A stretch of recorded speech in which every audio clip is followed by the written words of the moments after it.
ಆದರಣೀಯ ಎಲ್ಲ ಸತ್ಯವಂತ, ಧರ್ಮವಂತ, ನ್ಯಾಯವಂತ ಸೌಜನ್ಯಪರ ಹೋರಾಟಗಾರರು, ರಾಷ್ಟ್ರೀಯ ಹಿಂದೂ ಜಾಗರಣ ವೇದಿಕೆಯ ಕಾರ್ಯಕರ್ತರಿಗೆ, ಅದೇ ರೀತಿ ಪ್ರಜಾಪ್ರಭುತ್ವ ವೇದಿಕೆಯ ಕಾರ್ಯಕರ್ತರಿಗೆ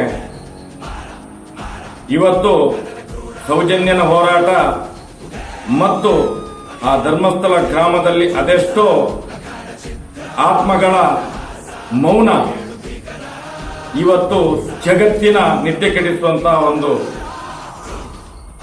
ಕಾರ್ಯಕ್ರಮ ನಡೀತಾ ಇದೆ ಹಲವಾರು ವರ್ಷಗಳಿಂದ. ಆ ದೃಷ್ಟಿಯಿಂದ ಇವತ್ತು ಕರ್ನಾಟಕ ರಾಜ್ಯದ ರಾಜ್ಯ ಸರ್ಕಾರ ಸನ್ಮಾನ್ಯ ಸಿದ್ದರಾಮಯ್ಯರವರು, ಗೃಹ ಮಂತ್ರಿ ಜಿ ಪರಮೇಶ್ವರ್ ಅವರ ಒಂದು ಮುತಾಲಿಕೆಯಲ್ಲಿ ನಡೆಯುತ್ತಿರುವಂತಹ SIT ತಂಡ, ಆ SIT ತಂಡವನ್ನು ದುರ್ಬಲ ಮಾಡಲಿಕ್ಕೋಸ್ಕರ ಅಧರ್ಮೀಯರು ಧರ್ಮದ ಹೆಸರಲ್ಲಿ SIT ಅನ್ನು ದುರ್ಬಲ ಮಾಡಲಿಕ್ಕೆ ಹೊರಟಿದ್ದಾರೆ. ನಾವು ಕಂಡುಕೊಂಡ ಹಾಗೆ ನಾವೇನು ಸುಮ್ಮನೆ ಕೂತಿಲ್ಲ. SIT ಒಳ್ಳೆಯ ರೀತಿಯ ತನಿಖೆಯನ್ನು ಮಾಡ್ತಾ ಇದೆ, ಅದಕ್ಕೆ ನಾವು ಸ್ವಾಗತವನ್ನು ಮಾಡಿದ್ದೇವೆ.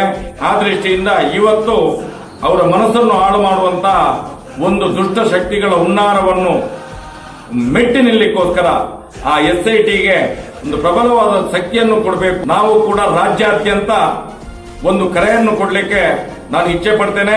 ಆದಷ್ಟು ಬೇಗ ನಾವು ಸಮಯವನ್ನು ಕೂಡ, ದಿನವನ್ನು ಕೂಡ ನಿಗದಿ ಮಾಡ್ತೇವೆ. ಏನು ಮಹಾತ್ಮ ಗಾಂಧೀಜಿಯವರ ಶಾಂತಿ ಮಂತ್ರ ಇದೆಯೋ ಅದೇ ರೀತಿ ನಾವು ಕೂಡ ಮೌನ ಪ್ರತಿಭಟನೆಯನ್ನು ಬೆಳ್ತಂಗಡಿ ತಾಲೂಕಿನಲ್ಲಿ ಲಕ್ಷಾಂತರ ಜನರು ಸೇರಿ ಮಾಡಲಿಕ್ಕಿದ್ದೇವೆ ಅನ್ನುವಂತ ಎಚ್ಚರಿಕೆಯನ್ನು ಕೂಡ ಕೊಡ್ತಾ ಇದ್ದೇವೆ.